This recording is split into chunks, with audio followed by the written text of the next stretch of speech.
My throat locked. Not because I was scared, not because I didn't know what to say, not because I was confused, but my body refused to let the truth out. And that was the moment I realized something incredibly important. My voice wasn't the problem. What I was thinking wasn't the problem, but my conditioning, it most certainly was. I'm Deidre Beecham, Visibility Catalyst. I mentor women who want to be visible, but are done sanding down their edges for approval. Let's get into it. Ooh, she's got chutzpah. If your voice disappears at the exact moment that you need it, if you soften your voice instead of standing right in your presence, instead of revealing, you feel that you need to force, or maybe you're in that moment and you just tell yourself, you know what, I'm just overthinking, I'm just a perfectionist. You're not alone. And you've also been trained. See, women raised inside of nice girl training or around nice girl training, they know this moment all too well, right? You have this truth rising in your chest. Maybe you're in a meeting, maybe you're in a conversation with somebody, and you feel this truth rising in your chest, and you swallow it. Right there, you just swallow it. You want to speak, you want to get the words out, but they don't come out. And if they do, they don't come out with power. Maybe you want to lead, but you downshift in particular moments, not all the time, but in particular moments, you kind of downshift into this smaller, safer version of yourself to protect someone else, or maybe to protect you. And it's not that your voice disappears, it just isn't there. And here's the part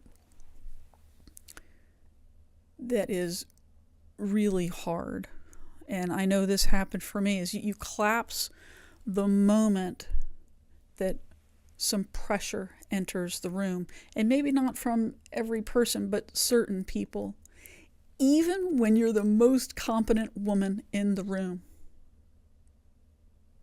Why? Why does this happen? Because you were conditioned. You were conditioned to believe that your truth is inconvenient.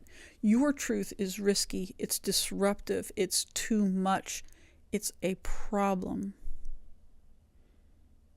And so what do? What do women do that have been raised with this? You edit yourself. You downplay your brilliance.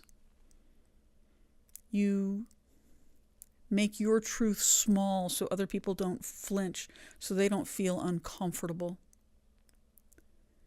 Because your nice girl training rewarded you for being palatable, for being digestible, for being easy, for being predictable, for being nice, for not making waves. But it punished you. It punished you for being truthful.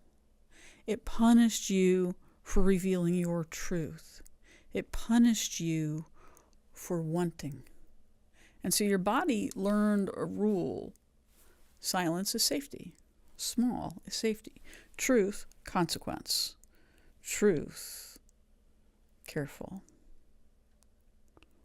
And power, danger. And your nervous system, your entire life, never forgot. Just didn't forget.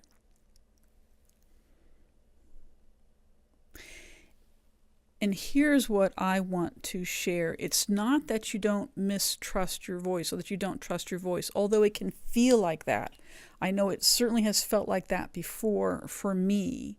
But it turns out that the truth is that you distrust the consequences that you were trained to expect. You were trained to expect bad things to happen. And so you think that the bad things are going to happen. This is why you shrink when you know better. It's why your throat tightens, why your words just evaporate. Even when you know exactly what you want to say.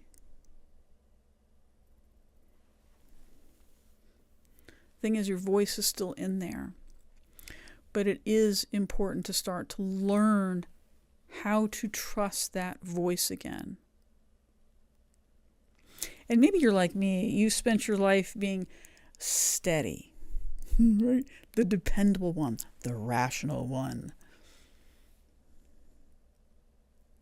And in that moment when you want to speak your truth, right, you feel yourself getting small. I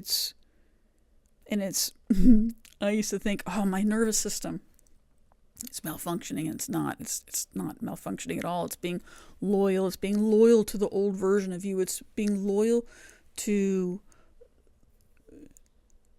the protection of you. Your nervous system truly believes it's protecting you.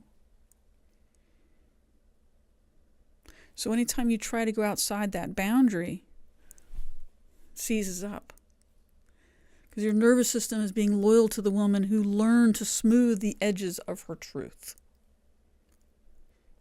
You learned that your voice was expensive. It hurt.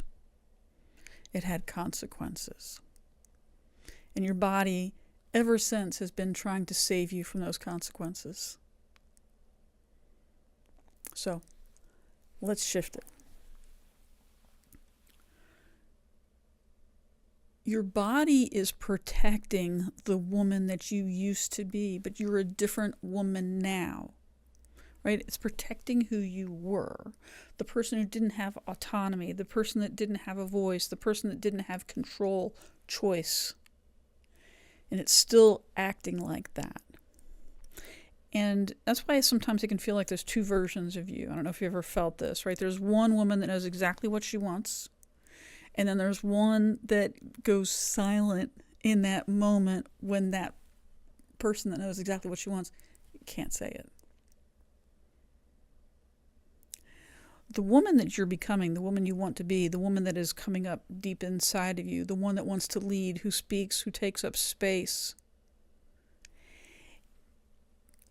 can only come out to the level that your nervous system feels safe.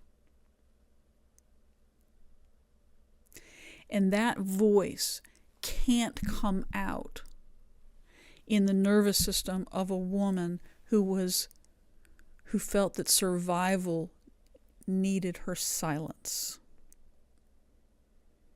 that her success needed her compliance. So your voice is still in there. You don't need to fix your voice. You don't need to find your voice. Your voice is waiting for you to stop abandoning it. And the only way you can do that is if you become loyal to the new version of you. Now, how do you do that? I used to think it's just a decision. I'm going a little off my script here. I used to think it was just a decision. It was just a decision I had to make.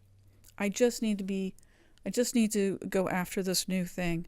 I just need to do it. And I'd be great at it for like a week, 2 weeks, at this new thing, at this new level. And eventually everything would shut down. And it was so frustrating. And I'd think, okay, well, maybe that's just not the right thing. That's just not the right thing I need to be doing in my business. And so I'd grab onto a new thing. Okay, this is more in alignment with who I am. This is who I am. And I'll just do this and get to the next level. And so hey, maybe it's doing 2 videos a week. It doesn't matter. Whatever the plan is. And I get this plan in place, start doing it, and get to a point where it would just completely overwhelm me. Why?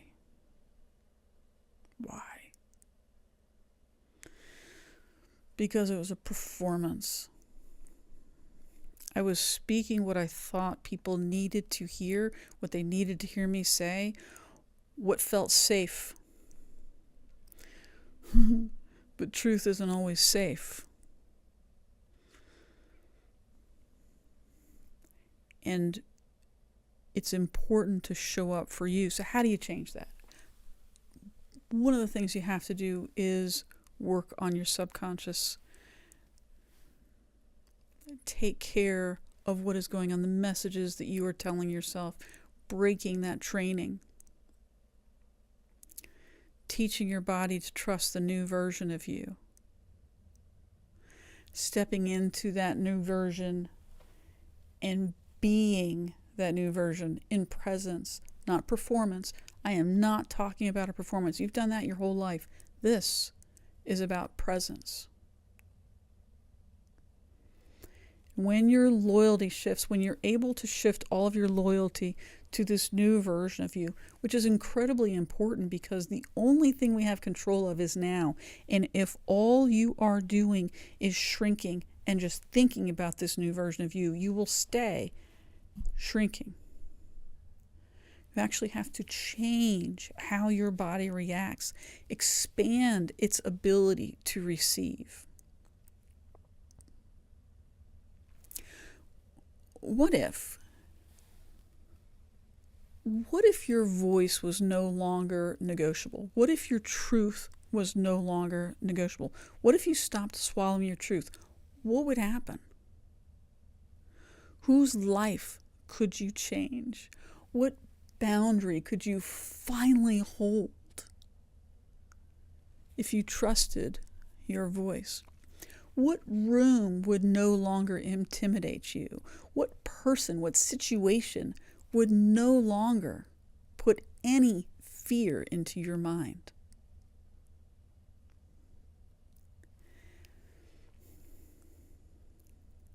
If you've been wondering why you over-prepare, overthink, apologize, people please, hold yourself back from the rooms that you absolutely belong to, this is the root of it all.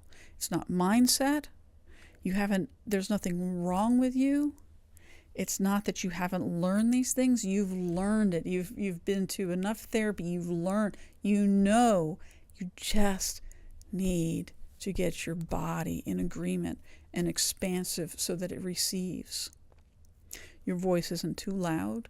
Your voice isn't too much. Your intensity is not a liability. Your dedication to the truth is not a problem. But your silence is. And if you felt this in any part of your body, if you felt a tightening, a quickening, recognition, it's your power voice. And the next step is simple. Listen to your body. Your body will give you signals that your mind takes time to catch up to. And go to BeBoldBeYouBeKnown.com. Again, that's BeBoldBeYouBeKnown.com. There's a visibility questionnaire there. And it will help you to discern exactly when your voice starts collapsing. It's in helping you to see where it is that you need to make changes in how you think about your visibility. I invite you to do that. BeBoldBeYouBeKnown.com. I'm Deidre Beecham. I can't even say my own name.